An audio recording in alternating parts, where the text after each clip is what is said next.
Om Asmadgurubhyo Namaha. Krishno Rakshatu no Jagatraya Guruhu. Krishnam Namasyamyaham. Krishne Namarasetravo Vinihataha. Krishnaya Tasmai Namaha. Krishnadeva Samuthitam Jagadidam. Krishnasya Dasosmyaham. Krishne Tisthati Sarvametadakhilam. He Krishna Samrakshamam. Jai Srimanarayana. Today we'll start with Sloka 48. I'll share my screen. Can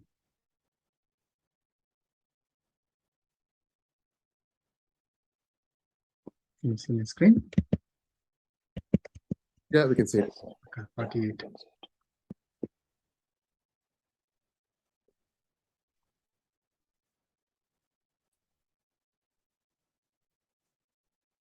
Please chant. Chapter 2, Sloka 48. Yogastha Kuru Karmani. Yoga Kuru Karmani Sangam Tyaktva Dhananjaya. Sangam Tva Dhananjaya Siddhya Siddhyo Samo Bhutva. Siddhya Siddhyo Samabhuta Samatvam Yoga Uchyate. Samatvam Yoga Uchyate Let's chant together. Yogastha Karmani Sangam Tyaktva Dhananjaya Siddhya Siddhyo Samabhuta Samatvam Yoga Uchyate. Praise to Narayana. So Lord Krishna is continuing to explain about Karma Yoga and the knowledge of Karma Yoga. Lord Krishna is telling Arjuna, hey Dhananjaya.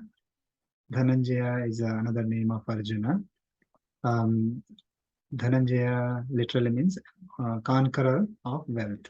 And another name of Dhananjaya, another name of Arjuna. Yogastha Kuru Karmani. Yogastaha, be established in yoga. Karmani Kuru, do your duties. Karma is duty. Karmani is duties, plural of duty.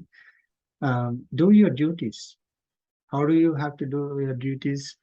Sangam Tyaktva is after giving up attachment. So after giving up attachment, do your duties. Siddhya Siddhyo Samo Bhutva. Siddhi, Asiddhi, Samaha Bhutva.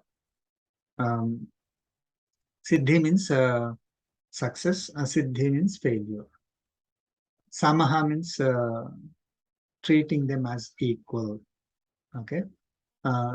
So being balanced towards success and failure. I mean, success is obviously success and failure are two different things, right? It's if let us say we win a lottery, $1 million, let us say it's a success, and we lose $1 million, it's a failure. They cannot be same, right? However, we have to consider any result, whether it is success or failure,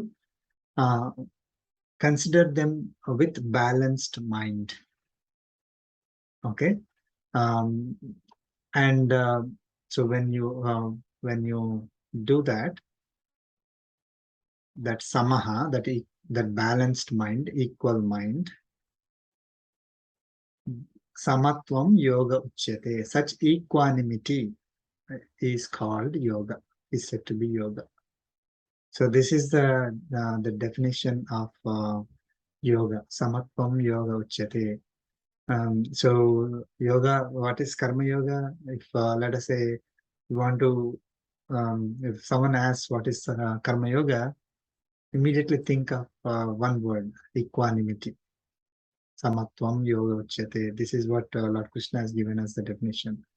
So from that, all one on top of the other, we can elaborate. So doing our duties with equanimity is called yoga. The equanimity is having balanced mind towards the results, whether it's success or failure.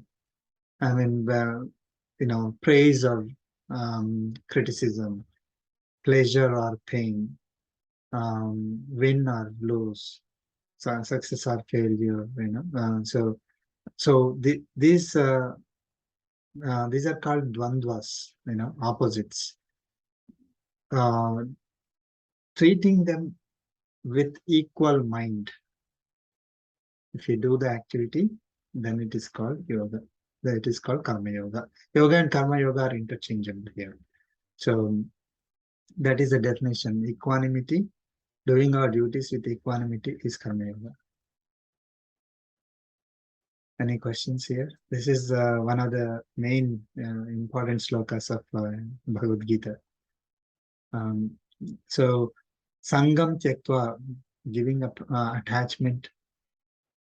Attachment to what? Sangam tyaktva. Results. Fruits of the results. Yeah. So giving up attachment phala. towards the work and also the results. Okay. I mean, treating that this my work, this is my work which is giving the results. That is one attachment, and then attachment to the result. When we get the result, this belongs to me. Holding on to that thought, that is attachment.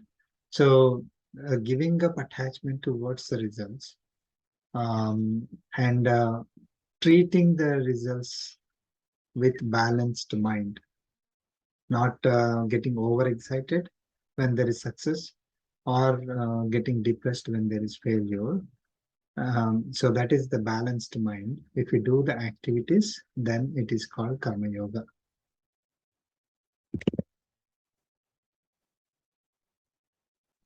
We can say, Varaprasad, this is the definition of yoga as per Bhagavad Gita. Yes. Yes. Equanimity is so one who is practicing equanimity.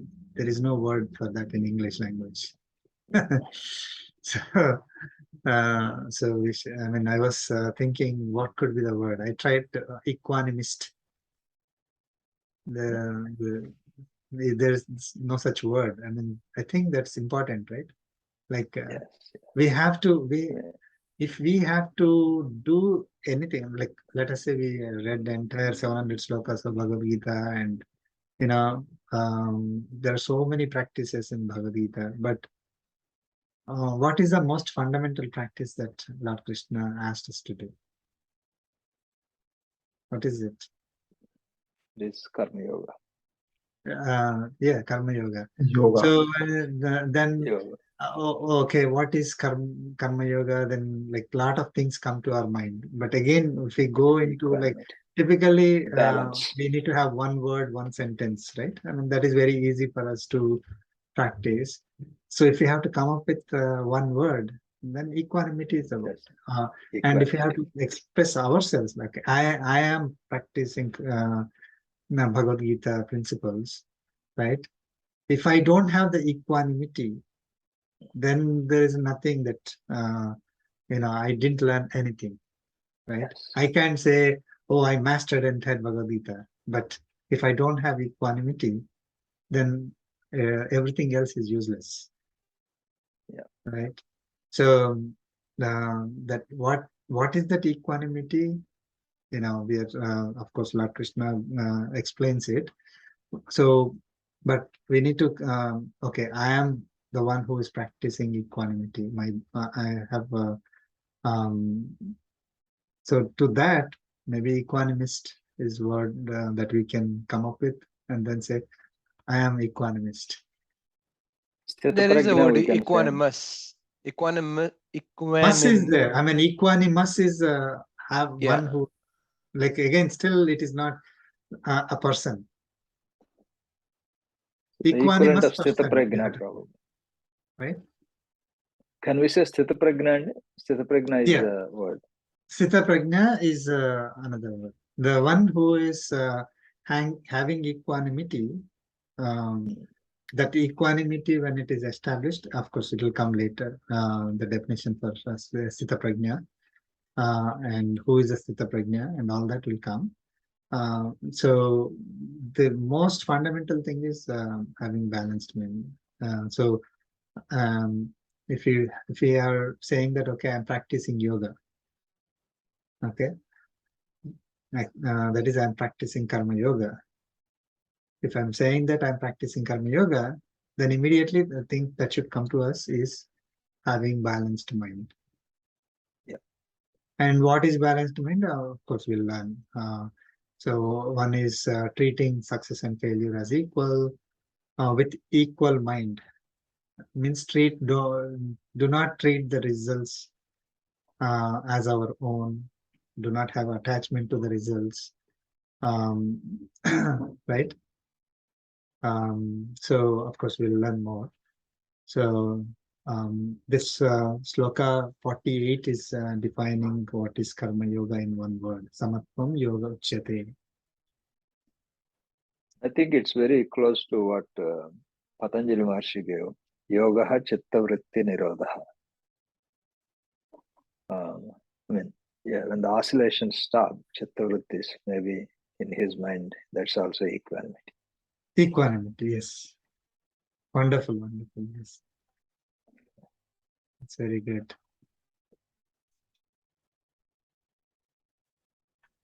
Thank you. So we'll move on to sloka 49.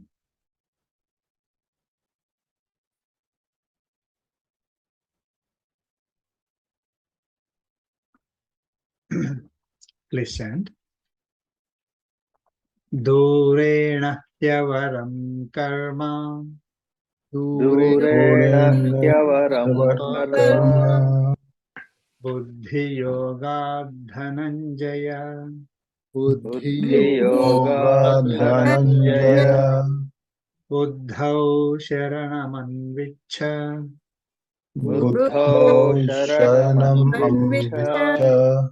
Krupana palahetavaha. Krupana hetavaha. Durena hyavaram karma. Buddhi yoga dhananjaya. Buddhau sharamanvichcha. Krupana palahetavaha.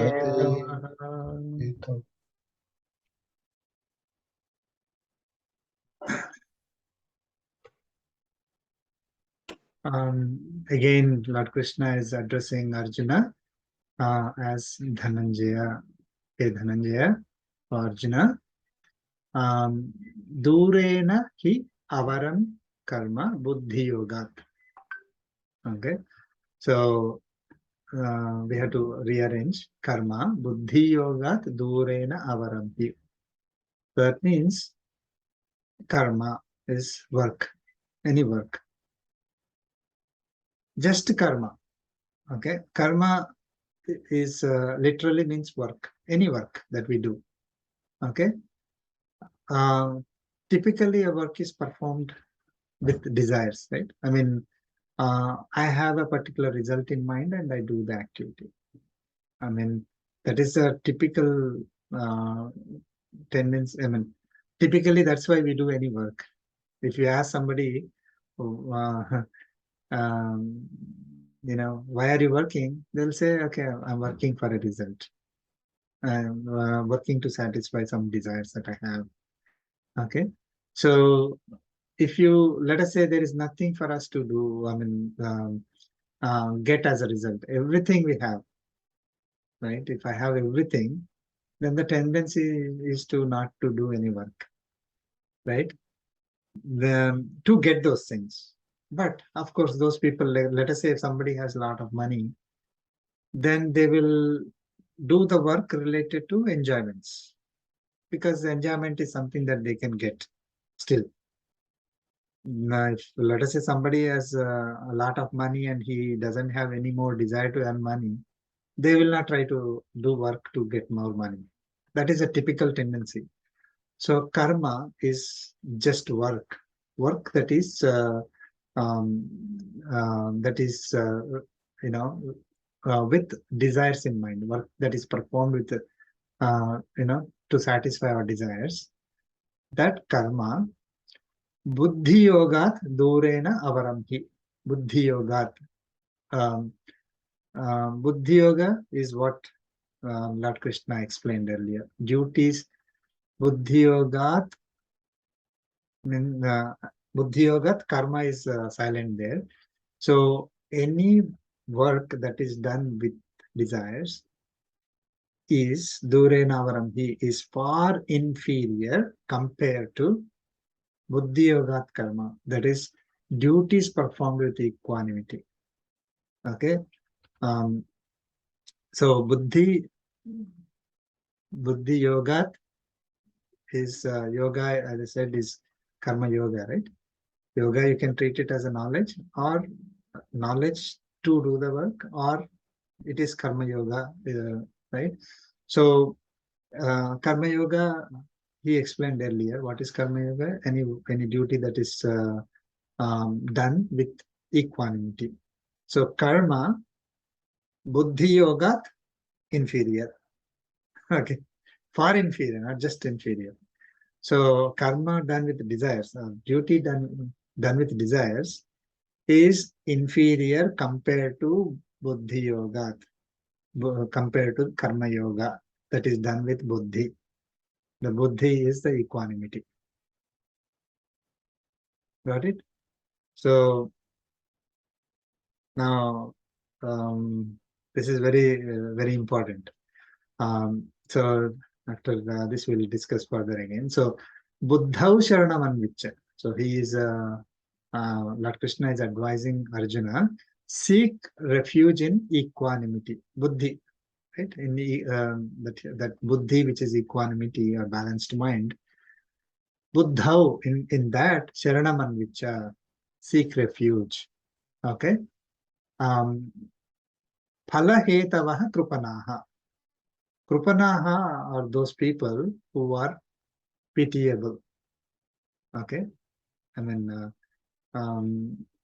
they are the most pitiable. Like somebody who is a beggar that we see outside, in a very bad condition, right? When we think of it, we express pity. Oh, so sad to see that. I know that person is like that. Is begging. It's in a pitiable condition.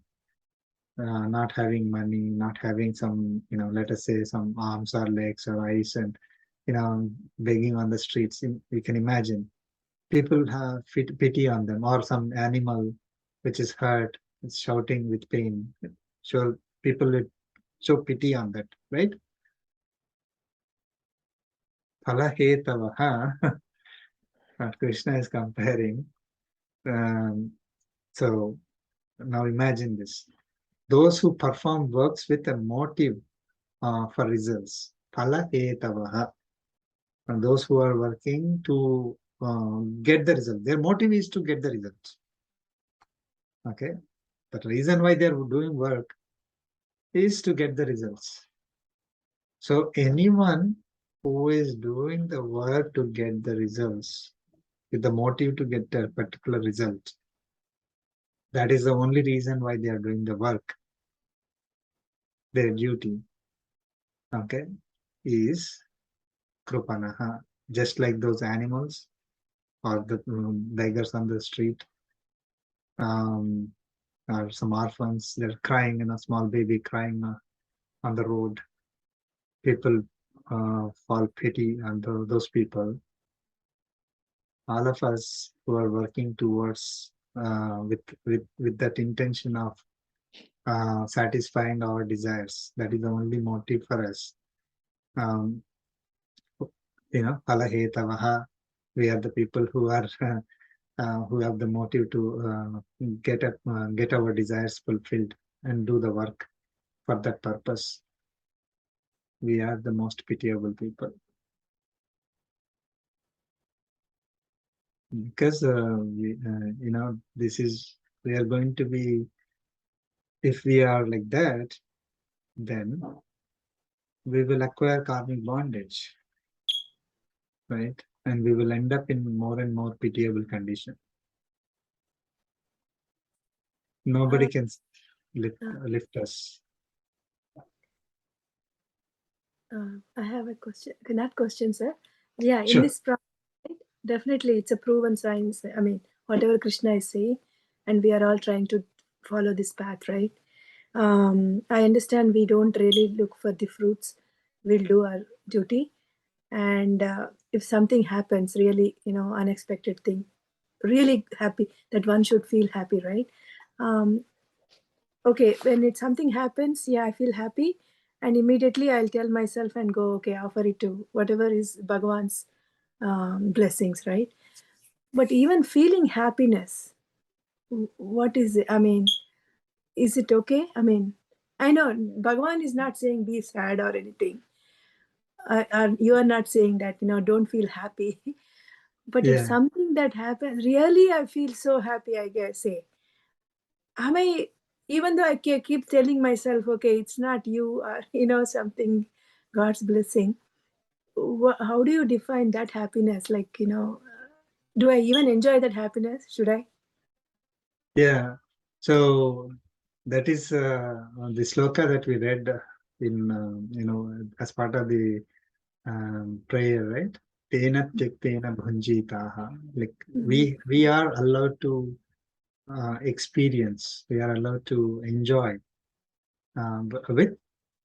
without having the attachment. Okay, so do not have the attachment to it, that it is my result that I got. This is for me to enjoy. Okay, without that, as you rightly pointed out, if you, let us say you get a very happy thing, then you receive it as Paramatma's blessings, and then you can enjoy, right? So then you will not lose your mental balance. Even when you are enjoying it, you will not lose your mental balance. So that is the primary Buddhi Yoga. Do it, and having the equanimity in success or failure. You will accept both equally. You will, if it is a success, you will enjoy without getting your mind affected by it. That's what it says. Balanced mind means, it is let us say, we get a successful result, right? And we are enjoying that success. Okay, what happens when the result is not good? More likely than not, we will be very sad. We'll lose mental balance. So we may think that, oh, if I enjoy the success, okay, then it is fine. When I get failure, I will not be disturbed by it. We may think that way, but it is very difficult unless you treat both of them as equal. Okay, but at the same time, it doesn't mean that you should not, enjoy whatever you have. Like, you have a car, you have house, you have some money, you have family, you have the body, first of all. So whatever we have, we make the best use of it. We do every activity as service to God, and whatever is the result, we accept it as His blessings and enjoy it. So don't treat it as your own success or failure. It's just a result for you, right? Don't try to attach yourself to, oh, I did it, I got the success. I did it, I got the failure. then it is fine. I think, I mean, but what about happy? I think the question was, I mean, more happiness, right? Can you feel happy or not, right? Yes, we can definitely feel. But I think, don't you think, I mean, if you feel happy, right, of course you become sad if you don't get a result, right? I mean, so you can't, I don't know. So I mean, the way we have to see it is, there are two levels here. One level is physical level. Another level is at mind level. Okay. So if you are expressing your happiness at physical level, you are fine. Your mind is not affected.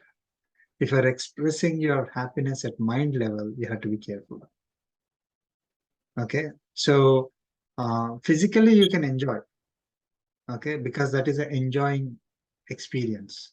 Like we have nice food. Physically you can enjoy it, but don't take it to your mind.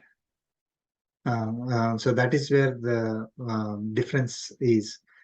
Physically you may get pain. We cannot remain calm or happy when there is pain to our body, right? Physically, let us say someone is separated or something happened, money lost, all those things. If physically we are impacted, take it at the physical level only. Experience them at the physical level. Do not get your mind affected by it. That is what is balanced mind. If you are experiencing those things with your mind, then that is poisoning. Yeah. Right. So, well, let us say when I get a result, I really enjoy it. Okay. Then my mind says, oh, I need to get that result again. This, my mind says that this belongs to me. It is for me to enjoy. Right. So then the problem starts. But if I experience it at physical level, then it is not a problem. For example, if we are having food, if we keep on thinking, oh my God, how tasty the food is, versus I'm eating the food to satisfy my hunger as the prasadam of Bhagavan. So I think that is the difference, basically. Right. Another example is when we go out and the weather is, let us say, it's really, really cold. So when it is really cold, our body feels the pain, right? Now, we cannot stop that the pain that we experience. Okay, it is maybe a failure, pain, or physically we are affected by it.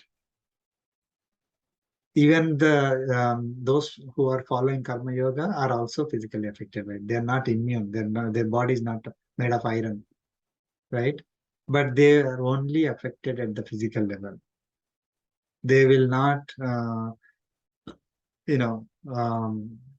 start thinking about it and then getting depressed about it and cursing people or cursing the weather. Why is this happening to me, or why did somebody put me in this situation? It's all a pain for me. And then what happens is, even after that experience is over, it lingers, it carries forward. Okay, so the brain got affected with it. I mean, the mind got affected. Manas is now not balanced. Even after the physical experience is over, we still keep thinking about it. When the physical experience is happening, you experience it, it's over. You don't crave for it, you don't hate it. After the fact, then your mind is not affected. These are all the things, of course, Lord Krishna explains all this. Next chapter. Body itself doesn't have thinking, right? It can't think, right? So someone will give a signal to body, right? I mean, mind, I think that's where probably, right? I mean, mind is to give signal to body, you have to be happy, right? So our mind should be like, when it experiences it, we need to let that experience stay at the physical level. So when we experience good food, tasty food, keep it at the physical level. Don't try to linger it afterwards. If you experience something, very unpleasant food, same thing. after that, after we eat the food, we are back to normal. We have no hard feelings about it. I think We still nurturing is start the shouting problem at where people and all that. Sorry. go yeah, ahead. yeah. Oh, no, I was going to say to your point, Varaprasad, that nurturing is where the problem comes. We had good food, we liked it, and if you can let it go once the dinner or lunch is done, then there is no problem. And after dinner and lunch, you are keeping on thinking that, oh my God, how tasty the food was. That is nurturing. Yeah. And mind is doing that, right? The body has done the eating and it is done, right? Mind is doing. Body is doing the So, job. That's how we again so go for pizza, later, right? And things Yeah, like I'm that. sure. Yeah. I think balancing mind itself, right? That's where probably the whole thing, right? You have to. Lord Krishna has another sloka for it, where dhyato vishayan pumsaha. So that sloka is an extension. What happens if we keep thinking about it? We'll keep it for that discussion. So there are a lot of slokas which are connected. I think it will be very clear to us. But these are very good questions, and I mean, we have to think: how do we practically apply these things? Practice, right? Yeah, practice. Varaprasad, where does And, passion? Go ahead, sorry, Ushari, go ahead. okay. Yeah, I'll finish in 2 minutes.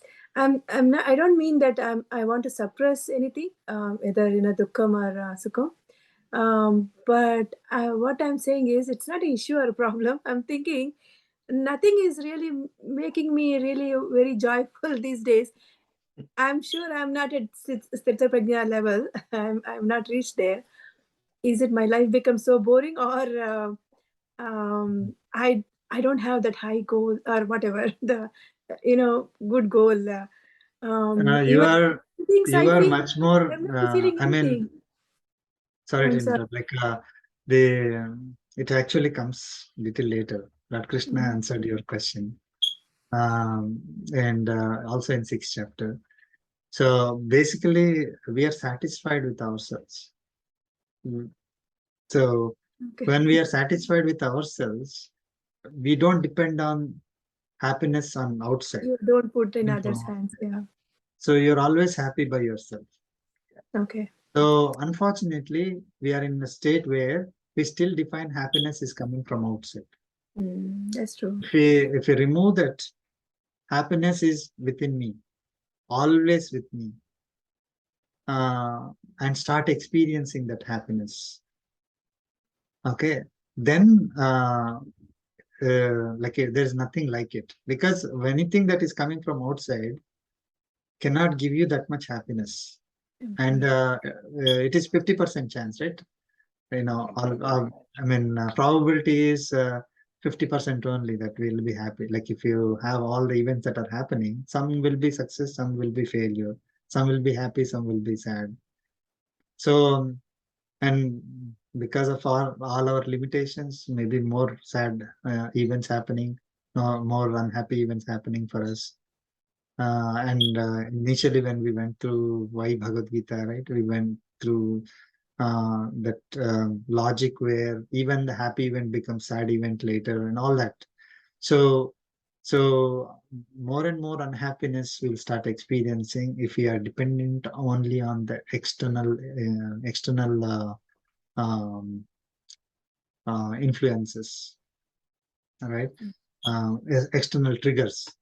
So if it is internal trigger, and we realize the greatness of Atma, then we are always happy. Again, Lord Krishna has a sloka for that later.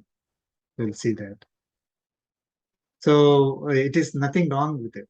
The only thing is that we are used to looking for happiness. What is happiness means? Okay, some enjoyment, some party, some food, some movie, some going out on vacation. These are all the things that we defined as happiness, or some success in test or a job, our family member, or something good happens, or get more money. So these are all external triggers we defined as happiness.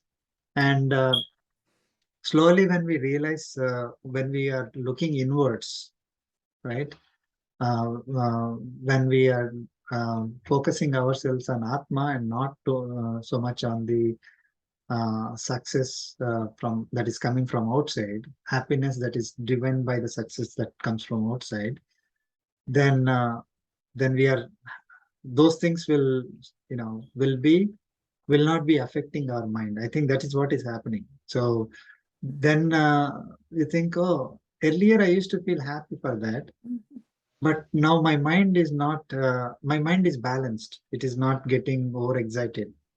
My mind, it'll be great if some failure happens also. If it doesn't get affected, then we are really moving towards Sita Prajna. So our mind is balanced, irrespective of success or failure, and my happiness is derived from within. That I realize myself, or Paramatma within me, Paramatma all over, everywhere. So when that happens, then nothing in the world seems, significant for us. Because we realize that those are all temporary in nature, and more permanent is us and also Paramatma. So when we are looking towards that permanent thing and feeling that, okay, I'm able to clean my karmic bondage, I'm doing my duty as service to Paramatma, then we are more and more happy.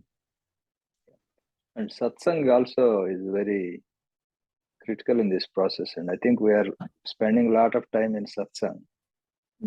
So this is what our acharyas say, right? So even without our knowledge, things will change when you spend significant time in satsang.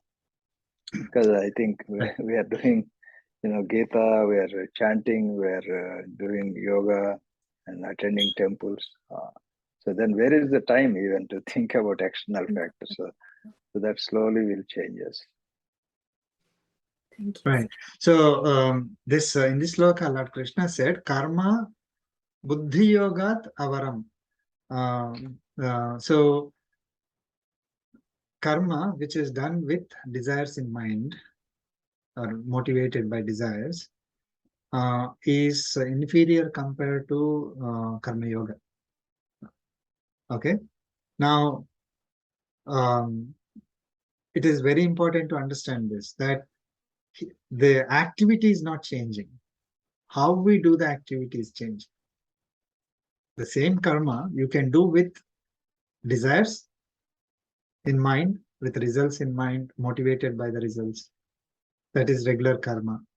And karma yoga, same activity, if you do with as karma yoga, with equanimity, with sangam tyaktva, without attachment, right?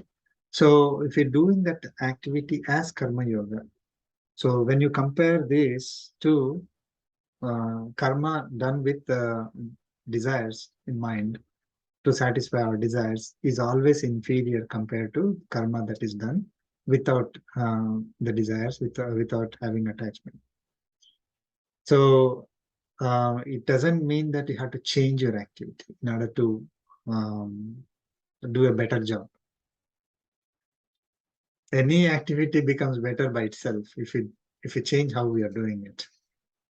So even sweeping, cleaning, washing dishes, any mundane activity that we do, these are also duties. I mean, they are nitya karmas.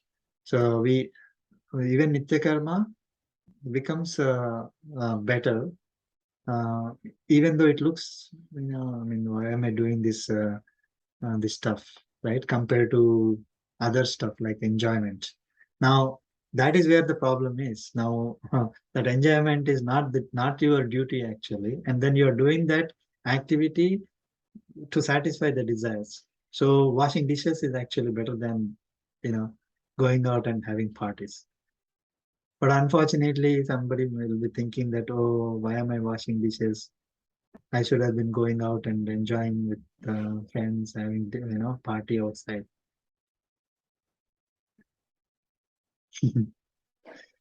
So basically, one who is doing any activity with results as motivation to satisfy the desires is like that beggar who is so in a pitiable condition.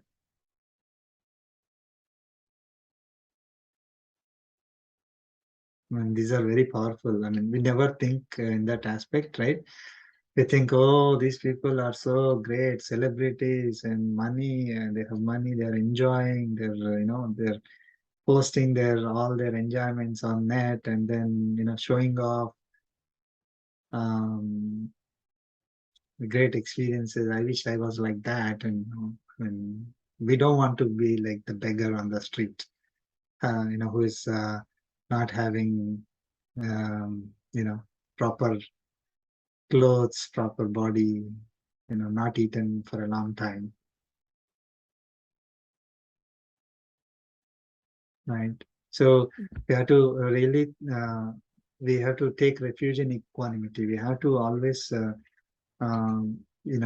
put ourselves in that equanimity. Like imagine that equanimity is a house. So we have to shield ourselves within that. Don't come out of it. Right. So if you come out of it, then there is a lot of danger outside. Why you take refuge in something, right? If you come out of it, you will be killed or you will be hurt. So when you take refuge in equanimity, then you are safe. If you come out of it, everything will eat you alive. That's how we need to think. I think because these we are very had difficult. It's not easy, but we can make effort. Okay. Because Ji had a question, I think I stopped. Sorry. Go ahead, sir. That's okay. So, Varaprasad ji, where is like how people who are very passionate about doing something, they want to improve something, right? People who invented vaccination, people who invented, right, any kind of very challenging scientific work, right, at the end of it, which will do really good for the humanity, right, for people who did the COVID vaccination. So they were definitely doing it for the purpose and very clear goal that they want to do good for the humanity, right? And then they created it. And maybe some people even did it for financial purposes, right? So in the end, there is a lot of good, at least I feel, for human lives. So are they collecting, negative in their, karma? Like there's nothing neutral in the middle, right? Okay, if you're doing it for good, then maybe you will not Very get good question. Very good maybe you'll question. not get a good score, but you should not get a negative score, right? So it's like a catch-22. Then people should not, carry a passion and, try to improve things because they want to improve things and then they're stuck with bad karma. Very good question. Okay. Passion, right? Is the passion for work or passion for the result? Now ask yourself the question. The passion is for your work or passion is for the result? I think passion for the result is what drives the passion for work. It is then it is not karma yoga. Okay, you're doing it for the sake of results with a desire in mind. Okay, but if it's not for the it's result, supposed to do good, right? Means yeah. So doing good, that's what we need to really make a difference. Doing good to who? To who it is doing good? humanity. Right, but we are acquiring karmic bondage with that. See, if I do even doing a good activity, if I have attachment to it, that also acquires me karmic bondage. Okay, it is not sin. Okay, I mean, we're not doing anything illegal, hurting people. This is where we need to really differentiate, right? When we do any activity, the passion is for the activity. Karmani eva adhikaraha, ma phaleshu kadachana. So we do not have any rights towards the results. Here he is saying phala hetavaha krupanaha. Okay, so he's saying do the activity, keeping the mind balanced for success or failure. That means again, not focusing on the results. Sangam tyaktva, but leave attachment to the results. So, and a lot of times this is repeated. If we are focused towards the results and do the activity, then we are acquiring karmic bondage. We may be doing good, no doubt about it. We may be getting a good result, no doubt about it. But we are acquiring karmic bondage in the, But in if, the process. yeah, I feel if scientists and engineers understand this, there'll be a lot less progress, right? Because they have to Okay, be attached. now, They have to yeah, be attached with the result to drive to it faster, because they cannot just come and, COVID is happening, right? They cannot yeah. just come and do their job. I mean, they are attached to the result to, that's how engineers and scientists work, right? That's the reason I brought the word passion. They're Right. No, passionate about the that's a very good result. point. I am in the same So boat as the Vikas, you know. I am in the same boat as Vikas.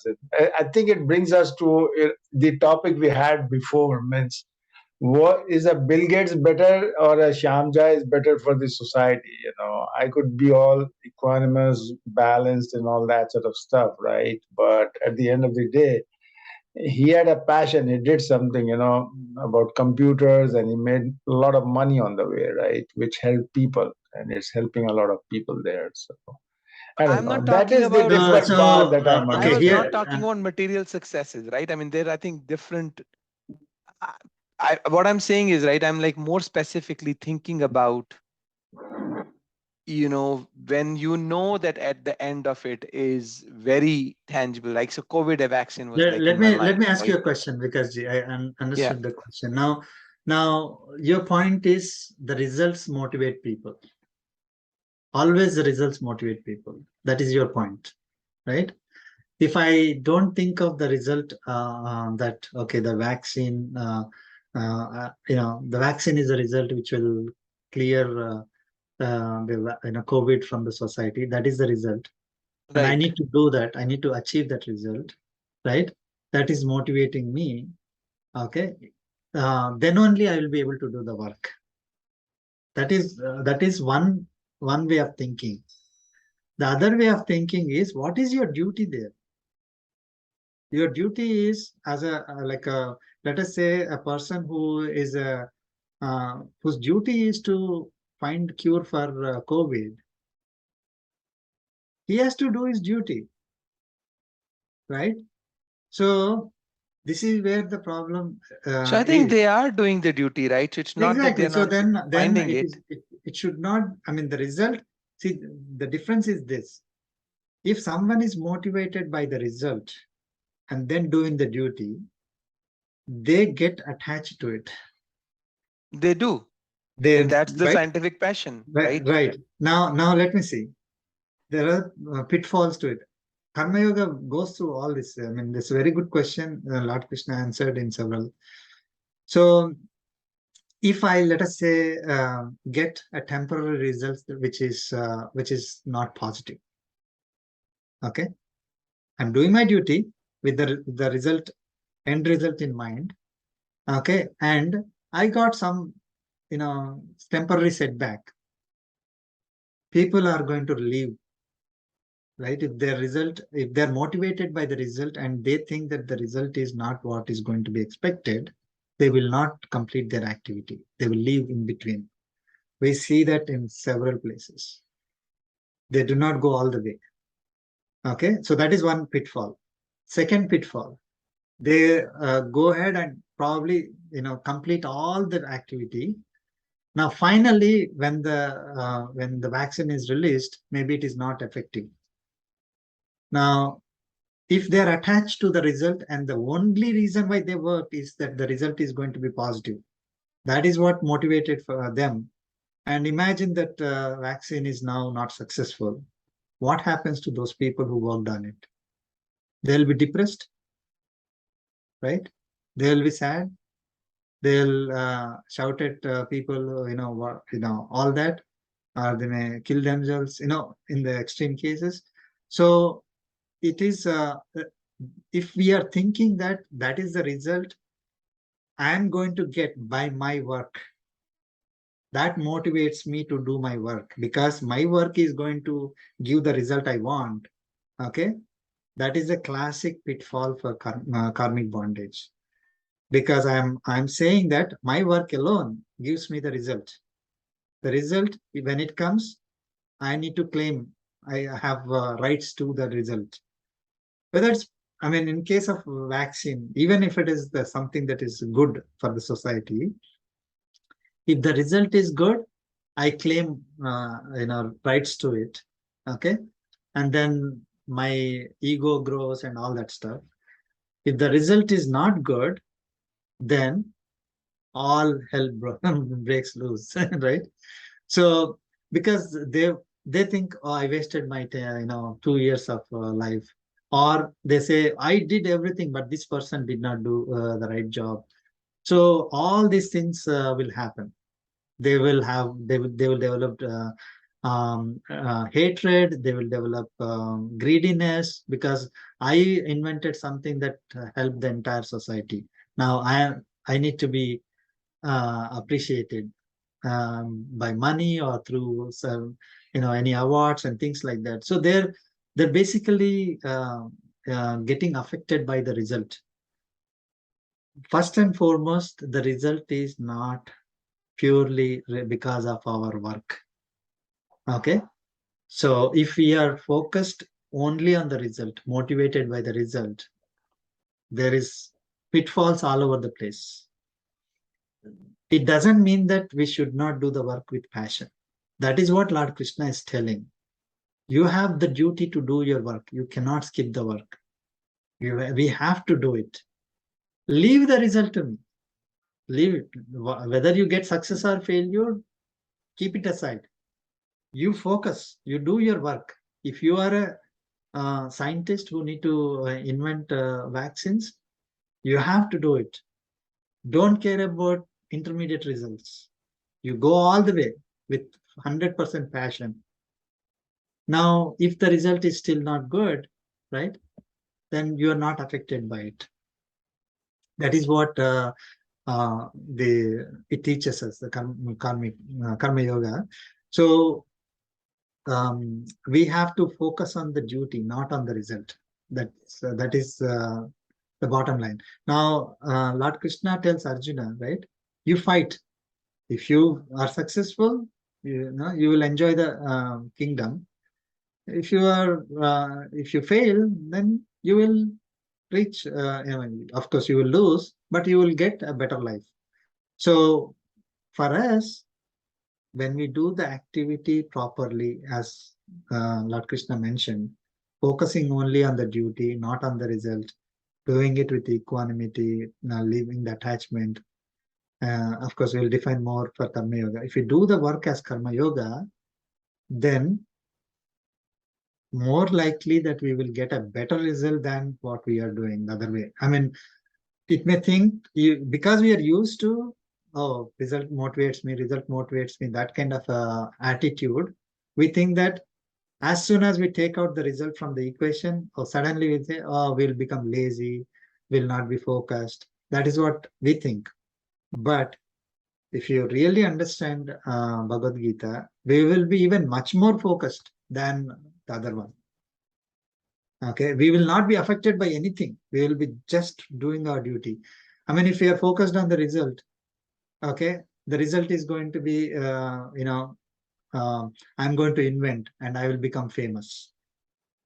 And we realize that, oh, I'm not going to get any name even if I work. Why am I working 20 hours a day? Immediately it will come to our mind, right? Because I'll be no one. How many people are there, like, if they're focused on the result, but they don't want any benefit from the result?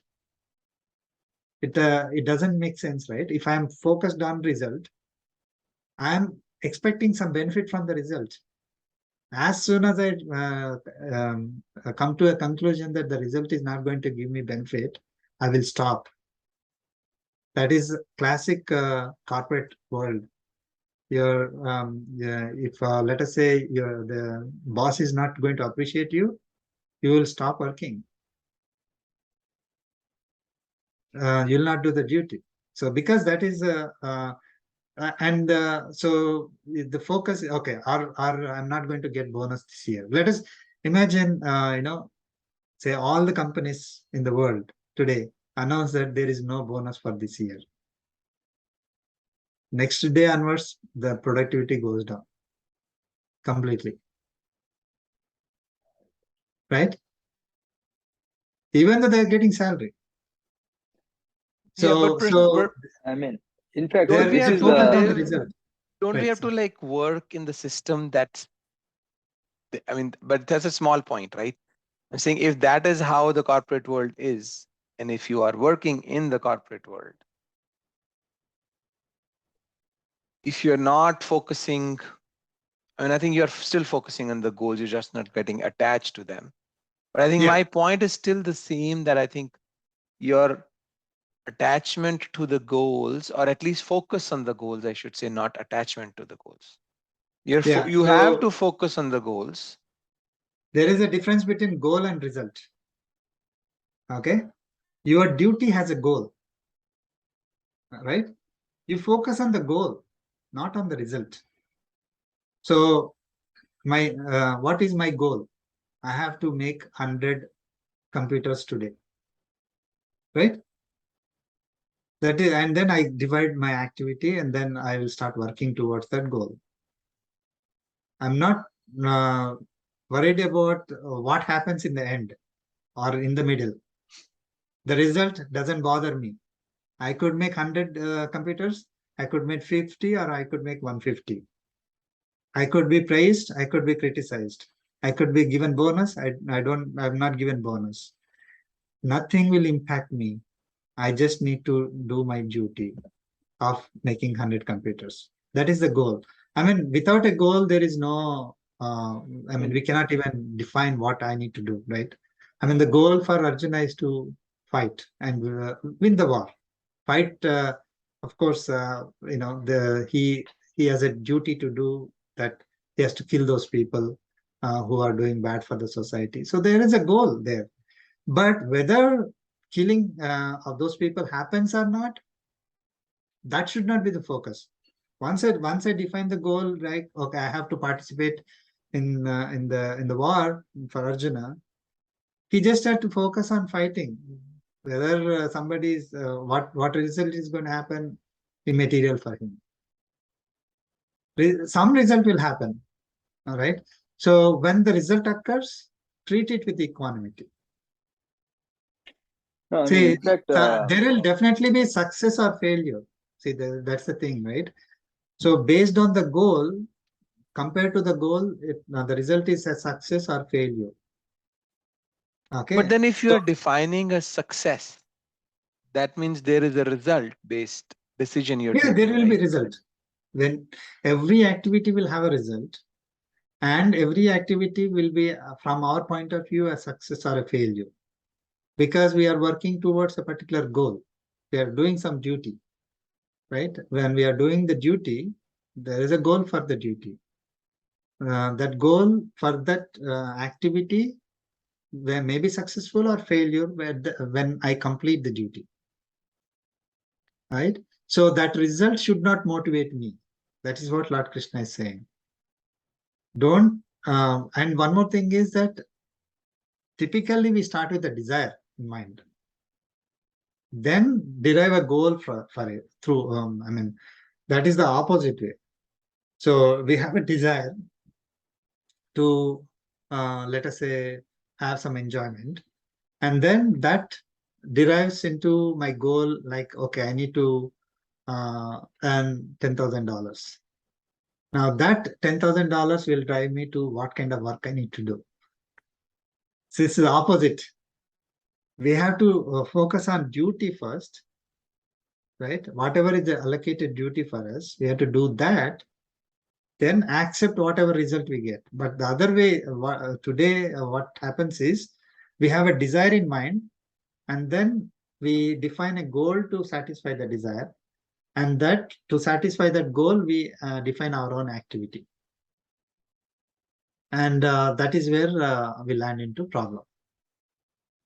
I like this activity, I don't like this activity, and liking, disliking, hating, all this. Yeah, I think that's how management sets up all the No, objectives, no, right? because Objectives listen, already. see, Yeah. I actually practically experienced this. This is when I realized the use of Gita, right? What Varaprasad is explaining. See, before learning Gita, I used to be very, very aggressive, move earth and heaven to get things done. Right? At any cost, I had to get things done. Doesn't matter if I don't sleep and etc. And then, after having this knowledge, I am actually getting things much, much better, working less harder, and being more balanced. Sounds good. You see, Sounds like a right? goal I See, should the have. reason why I'm saying, the reason why I'm Yeah. saying is, see, please understand. For example, there is a project. You are a project manager. Really, is it in your hands that the project will be success or failure? Not completely. Yeah. Then why do you think you should take ownership of that and be suffering with that? It's very simple. You don't have to be a scientist and all this. Even for a scientist, how does he know that the vaccine will come correctly? It's not in his own hands. He's not the Bhagavan. Some failed, some succeeded. Not everybody who tried making that No, vaccine. Sham, what I'm saying is, knowing that it could fail or succeed, why do you want to work in such a way that you are always attached to the success? We are already acknowledging that it is not in our hands, correct? Yes or no? Yeah. Yes, yeah. So it is illogical to attach to something knowingly that it is not in your hands. Yep. But Yeah, I think Balaji, that's your satsang is helping to talk this through, right? But of course, yeah. Generally, but when I hear, this is my, okay, I might be completely thinking incorrectly. So Lord Krishna gave this knowledge to move somebody from inaction to action, right? Because it was clear that it was completely driven by, you don't want to take an action because I don't want to be responsible for this and that, right? So this was given to move inaction from action. Or if somebody's too attached but action with what? Once again, action without sorry. Without So the inaction was also because they are passionate about the result. If you see the the other side of the coin is they are passionate about the result. The result is that they want to have all these elders to live. Right? Arjuna wanted all the elders to live, so he was passionate about it. So that's why he became inactive. So passionate does not mean that you will always be active. Yes. So again, as I was saying, right, we could become inactive, passive, as soon as we find that the result is not what I want. That's exactly what happened to Arjuna. He thought of a result and motivated by the result. The result was all these people are going to be killed. Immediately became inactive.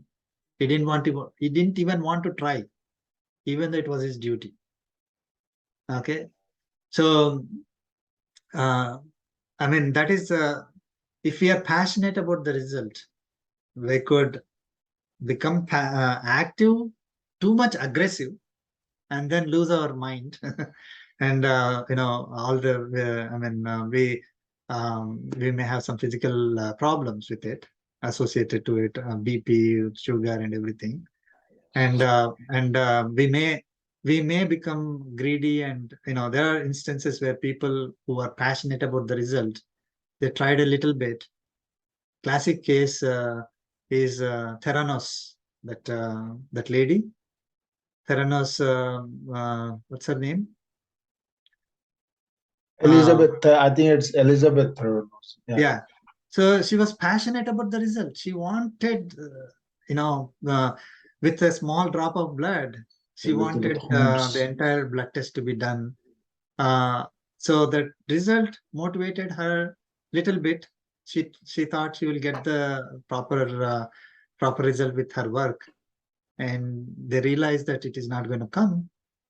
So out of passion, she took wrong approaches.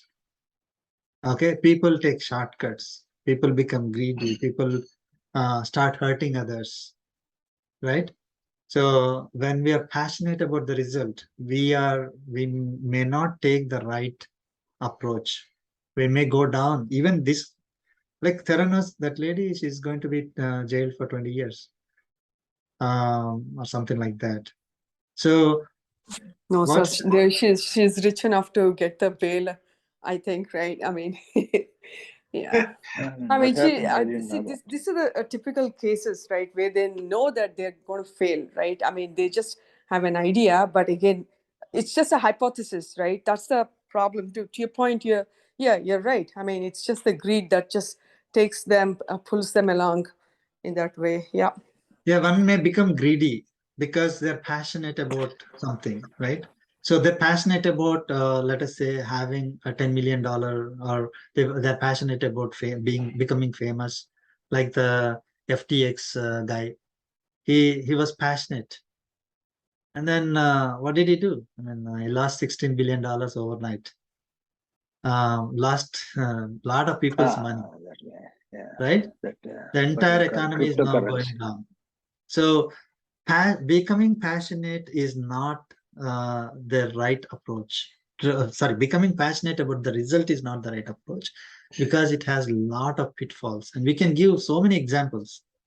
Starting from small kids, if I'm passionate about the result, a kid writes a test, takes a test, and maybe gets, let us say, in science, for example, gets 60 out of 100, and then that result is not good. So they will make up their mind saying that, okay, I can no longer study science. Okay, they give up science.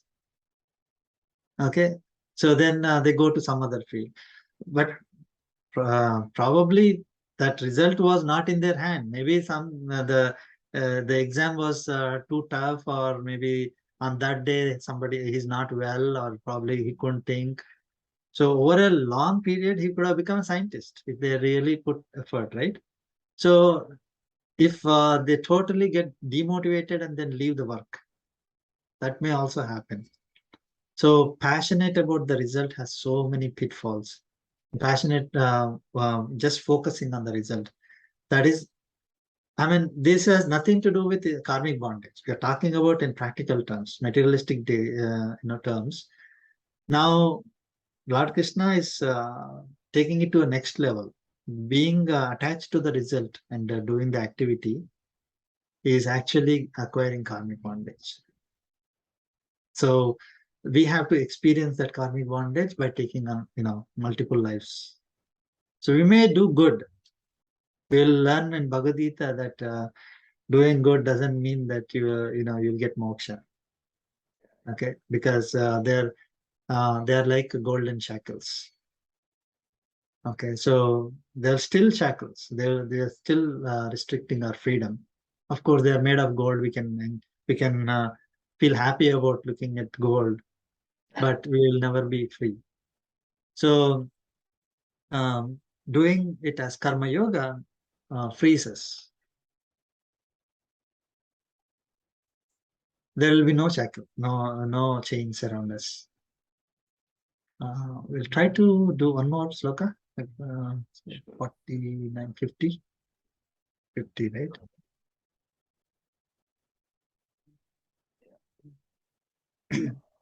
Is it okay? Yeah.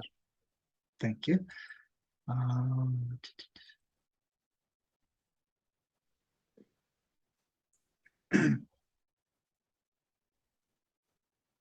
Sloka 50. Buddhi yukto jahatiha. Buddhi Buddhi yukto yukto jahatiya jahatiya Ubhe Sukrita Dushkrute Ubhe Sukrita Sukrute Krute Tasmat Yogaya Yujyasva Tasmad Adi Yogaya Yogaya Yujyasva Yoga Karmasu Kausalam Yoga Yoga Karmasu Karmashu Kaushalam Kausalam Let's chant together. Buddhi Yukto Yukto Jahati Jahati Ubhe Sukritu Sukritam Dushkrite Dushkrute Tasmat Tasmat Tasmad Yogaya Yogaya Yogaya Yujyasva Yujyasva Yasya Yoga Yoga Karmasu Karmasu Karmashu Kaushalam.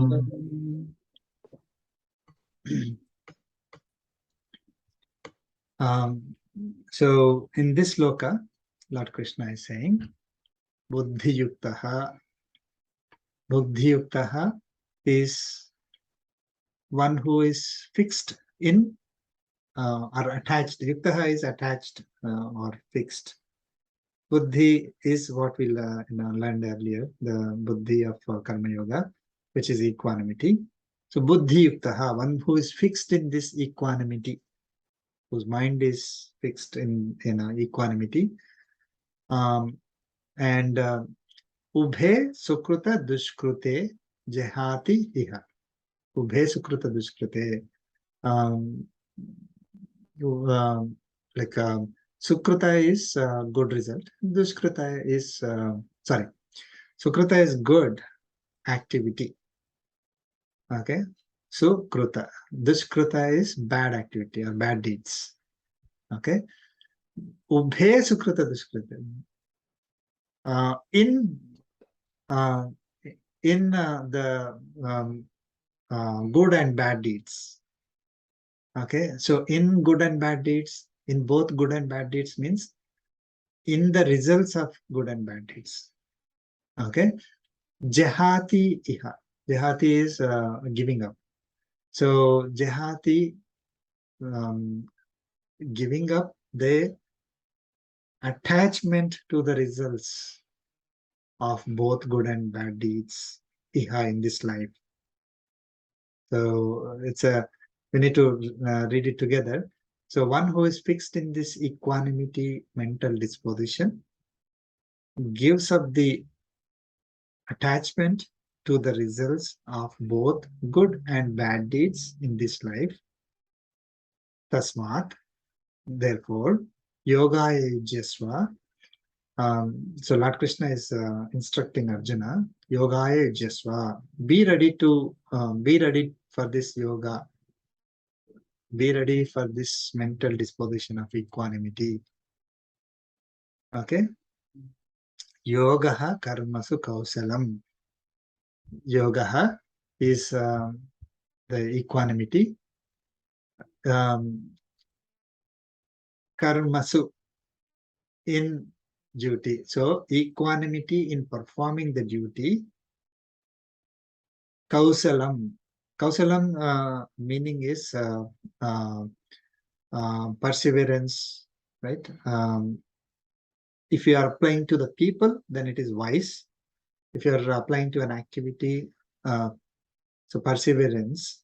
So here, Kausalam is a wise person who has great abilities, or who perseveres, who is striving to get the result, right? So yoga karmasu kausalam, equanimity in performing duty can be obtained or attained only through great perseverance or ability by those who have kausalam, kusala buddhi, that is wise people. Some people looked at this and said, oh, yoga karmasu kausalam means yoga is done like this or something like that, was translated. But Lord Krishna here he's saying that this yoga equanimity doesn't come that easily, so it is obtained through great perseverance by people who have the knowledge. Okay, so equanimity in performing duties requires perseverance. Okay, it is not like any lazy person, anybody who has very aggressive and all that. They will not get this equanimity in performing the duties. Um, so Lord Krishna is telling that be ready for this equanimity.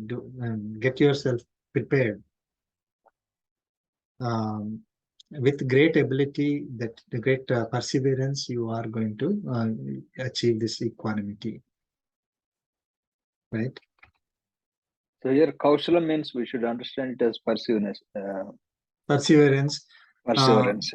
So the yoga, the equanimity in performing the duties, yoga karmasu, is attained by those who have kusala buddhi, kausalam. Right? So those who are wise, only those who are wise. So he's telling that you have to become wise, not through studying a lot of knowledge. That is going to help, but we need to actually work towards it, right? I mean, we have to practice. So equanimity, just studying, it's like theory. But when you are faced with the problem, you'll not be able to maintain mental balance. So we have to practice. Now, how do you practice? Is we have to listen to our acharyas, right? Listen to the knowledge, acquire the knowledge first. That is the first. Keep listening, continuous listening. I mean, it will come later also. Continuous listening is the first thing. Then we have to recollect, keep remembering it. Okay, just listen and forget it. It will not be useful for us. And then whatever we listen, whatever we continuously remember, we have to practice it. Right? So through practice only, we will be able to achieve equanimity. Just by studying, memorizing some slokas, we may not achieve. We have to practice, put that in practice. We have to do the karma yoga. So this is, I mean, we may think like, okay, I achieved mental balance, right? And okay, and I can sit under a tree and then just meditate. And while meditating, I have mental balance. Is that real mental balance there? No, right? Right. So as soon as some event occurs, they lose their mental balance. And obviously, because we have body, the events occur. The events will occur.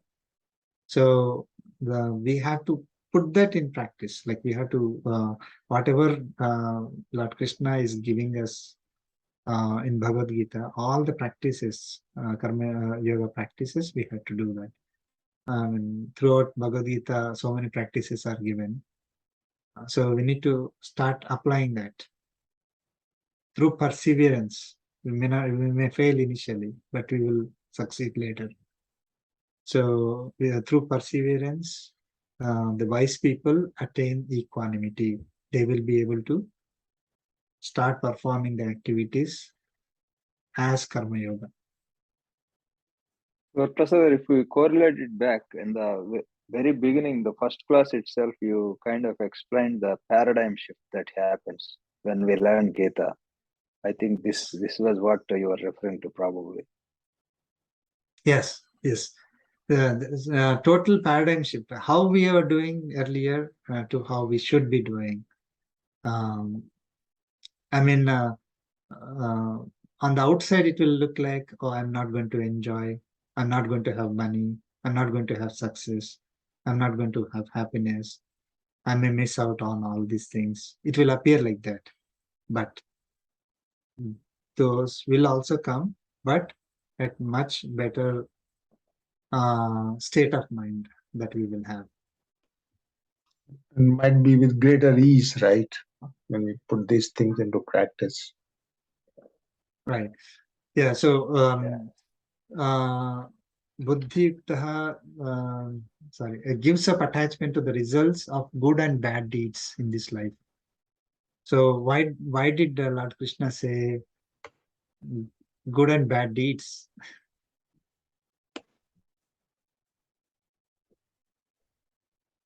Right. That means somebody is doing bad deeds also.